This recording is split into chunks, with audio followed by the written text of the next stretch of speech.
Salut! Ben non, c'est une joke, c'est moi, c'est pas lui, c'est Marc-André. Est-ce que vous savez comment on appelle ça un enfant tout nu dans la rue? Une proie facile. Ça c'est dit à cette heure. Alors non, je vous ferai pas un update de l'enfant de 5 ans que je séquestre depuis 8 mois dans mon sous-sol, mais une critique de livre. Yes. Et pour prouver que ma maturité est au-dessus de la moyenne, je vais vous critiquer un livre que seuls les gens beaucoup plus vieux que moi ont lu. J'ai nommé Manu tout nu. Déjà en partant la page couverture, c'est quand la dernière fois que tu as vu un gars pas de pénis? T'sais, message aux parents, ok? Je me doute bien que vous avez une fille puis que vous auriez aimé mieux avoir un gars, mais c'est pas une raison pour y faire une couple de gars puis donner un nom de gars. Tu comprends? Au pire, fais-le euthanasier, échange avec ta voisine, mais pas ça.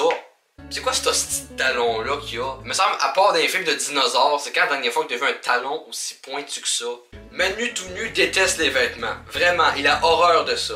Tous les matins, c'est le même cinéma. Pour l'habiller, maman doit batailler. Le mot batailler. Qui dit ça?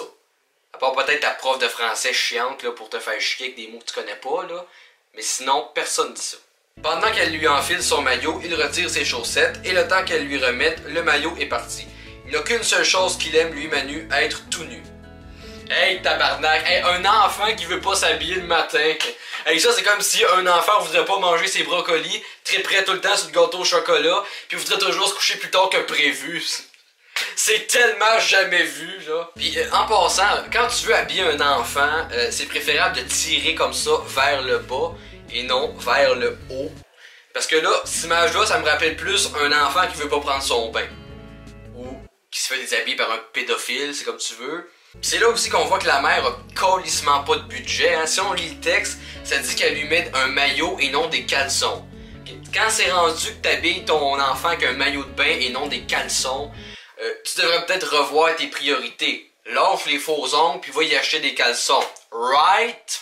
Dès qu'il est habillé, Manu se met à gigoter, à sautiller, à se gratter, jusqu'à ce qu'il n'en puisse plus. Alors peu importe l'endroit, il faut qu'il se mette tout nu. Et pour sa maman, c'est parfois bien gênant. Bon, écoute bien la crise de folle, là. Quand t'es rendu que ton enfant se déshabille au complet, sans que tu t'en rendes compte, c'est parce que tu le check mal en tabarnak. Ça se fait pas en 30 secondes, ça. Bon, c'est sûr que si tu l'habilles juste avec un maillot pis un seul bas, c'est plus facile de se déshabiller. Mais bon, rendu là, chacun sa façon de s'habiller. Et selon les agissements de ton enfant, qui est vraisemblablement autiste, mais next level, consulte un psychologue ou quelqu'un. Il me semble que c'était un peu d'argent bien investi. Puis si t'as pas les moyens parce que t'achètes juste des maillots, hypothèque ta maison puis achète-toi une carte de crédit comme tout le monde. Mais bon, on voit bien qu'il est trop conne pour ça, tu mets tes pommes dans le fond de ton panier, c'est dingue. À l'école, c'est le même refrain. Dès que la maîtresse ne le regarde plus, hop, Manu se met tout nu. Ça fait bien rigoler ses copains. Mais tant pis si on se moque de lui, du moment qu'il n'a pas d'habit, Manu tout nu se sent très bien. Il rit de toi parce que t'as pas de pénis! Et ils prennent bien soin de cacher le visage du prof dans l'image. Puis 2 semaines plus tard, elle s'est fait arrêter pour détournement de mineur. Coïncidence? Non! C'est bientôt les vacances. Manu et ses parents vont partir en voyage. T'habilles ton enfant avec un maillot et il y a visiblement un grave problème psychologique. Puis au lieu d'investir là-dedans, on part en voyage. Sérieusement, c'est des mères comme toi qui font remettre en question si oui ou non n'importe qui peut avoir un enfant. Il va avec maman. Hey, moi aussi ma mère s'appelle maman. Tu parles d'une coïncidence coïncidentieuse. Il va avec maman retirer les billets à l'agence. Et devine ce qu'il a fait pendant qu'elle a le dos tourné. Il part une entreprise de yogourt grec. Non, il lit la Bible au grand complet. Non, il part une game de trou de cul avec le premier ministre. Je sais pas quoi choisir. C'est tellement un suspense suspensieux. Tu vas deviner. Ben wow, les trois en même temps. C'était quoi les chances? Dans la rue, il continue. Il sème ses vêtements sur le trottoir. Ok, gars, non, elle le faisait pas pendant qu'elle était en train de payer billet. Vous êtes rendu dans la rue, ok? C'est plus le même environnement, là. Maman n'a rien remarqué. Hey, tu y tiens la main, là. Viens pas me faire croire que t'as rien vu, ok? C'est là aussi qu'on remarque que Manu et maman habitent dans un quartier dangereux, parce que dans un seul coin de rue, 3 pédophiles. Puis, fait que ça, c'est clairement des faces de pédophiles en érection. Sauf la vieille fraîche, là, elle a mouille ses culottes. Et si on fait un petit zoom sur le nez de la vieille Chris, on dirait un pénis bandé, ce que Manu n'a pas. Et si on remarque bien le journal que le pédophile est en train de lire, on peut voir dans le coin en bas à gauche un gars qui est vraisemblablement en train de se faire sucer par un enfant et un gars criminel dont le nez ressemble beaucoup à un cochon. Je veux pas faire ma langue sale ou quoi que ce soit là, mais d'après moi dans ce journal-là, il y a d'autres pédophiles recherchés. Elle se demande pourquoi les gens les regardent en riant. C'est bizarre, tu trouves pas, dit-elle en se tournant vers Manu. Mais tu es tout nu. Trop tard, les vêtements de Manu ont disparu.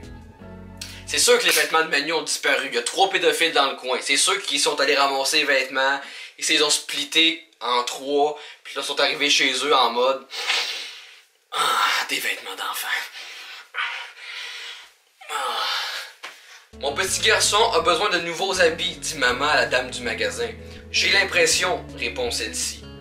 Déjà, la madame a un hostie de long nez. Puis deuxièmement, tout ce qu'il y a de linge dans ce magasin-là, c'est 8 chandails. Pas sûr que tu vas l'habiller tant que ça. Comme tu vas être élégant, dit maman, si tu promets de garder tes vêtements, je t'amène au restaurant. Là, tu t'attends probablement à un restaurant du style McDo, Burger King, ou La Belle Province, ou je sais pas quoi. Et là, on tourne la page, puis bang!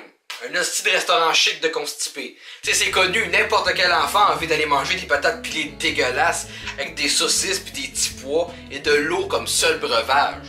Parce que moi, personnellement, à cet âge-là, un restaurant qui avait pas d'air de jeu n'est rien à chier.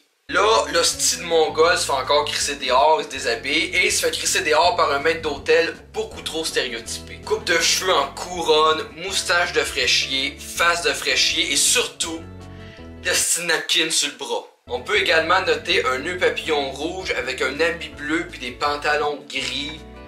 C'est qui a choisi les couleurs? On peut aussi noter la présence d'un cadre avec absolument rien dedans. Je sais pas, à moins que ce soit le White Album des Beatles, je sais pas. Mais un fraîchier comme ça, il triperait pas ses Beatles selon moi, fait que...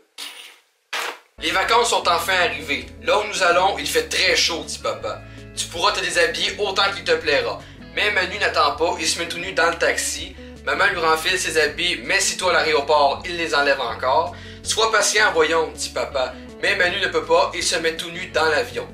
Bon, déjà 3 striptease, mais tu sais, avec lui, ça nous surprend plus. Mais sur l'image, il y a une seule chose de pas normale, la valise. C'est quoi ce calice de valise-là? Je veux dire, elle a une poignée de valise normale, puis ils ont mis une strap à droite avec des roues à gauche seulement. Puis c'est des ceintures qui font office de verrou. Et non seulement ça, mais les motifs de la valise donnent envie de péter une crise d'épilepsie. Dès qu'ils sont arrivés, Manu et ses parents vont se baigner. Papa et maman enfilent leur maillot de bain. Tu peux te mettre enfin tout nu maintenant, Manu, dit maman. Manu, tu m'entends?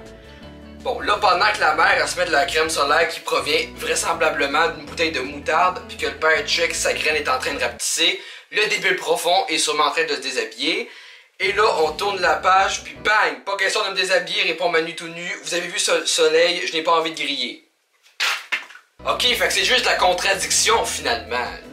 Si on dit de rester habillé, tu te déshabilles. Si on dit de te déshabiller, tu restes habillé. Écoute, viens pas me faire croire que t'as peur du soleil, ta mère a de la crème solaire dans une bouteille de moutarde pour toi. Et c'est sur ce que le livre prend fin, et à la dernière page, on voit une photo de classe de Manu. Je vous laisse contempler les dégâts. Et sur ce, on se dit à la prochaine pour une autre vidéo de type filmé. Ok, bye! Vive le communisme! Wouh!